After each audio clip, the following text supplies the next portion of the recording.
بسم الله الرحمن الرحیم. نن د ښځې نړیواله ورځ په دنیا کې په داسې شیبو کې نمانځله کیږي چې له بده مرغه په افغانستان کې د ښځې پر مخ د تعلیم دروازې بندې دي. د شعارونو زمانه باید نوره پرېږدو. تر شعارونو وړاندې مهمه خبره دا ده چې د ښځو لپاره د تعلیم او د تحصیل دروازې پرانستل شي.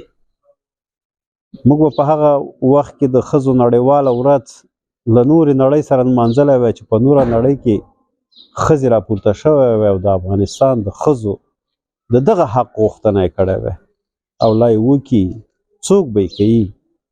د ښځو پر مخ د یو لوی اکثریت په مخ دا نن په افغانستان کې د تعلیم او د تحصیل دروازې تړلې دي.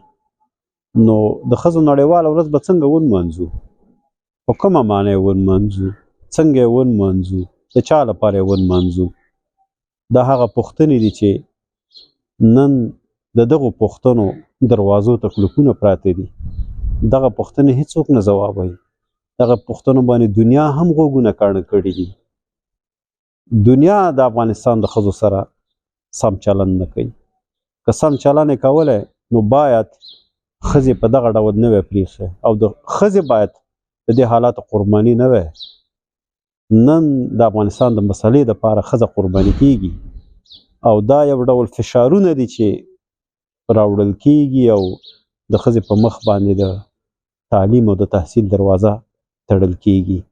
نور باید له دغه فشارونو نه راووځو. ښځې ته حق ورکړل شوی دی، دین ورکړی، کلتور ورکړی.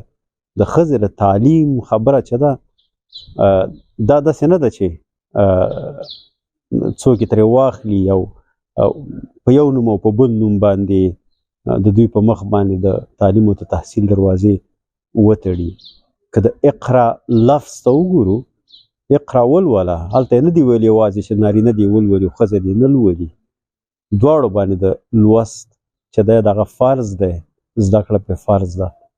نو زما هیله له ټولو خواو نه دا ده چې زر تر زره دې د افغانستان د ښځو پر وړاندې د تعلیم او د تحصیل او د کار کولو دروازې پرانستل شي.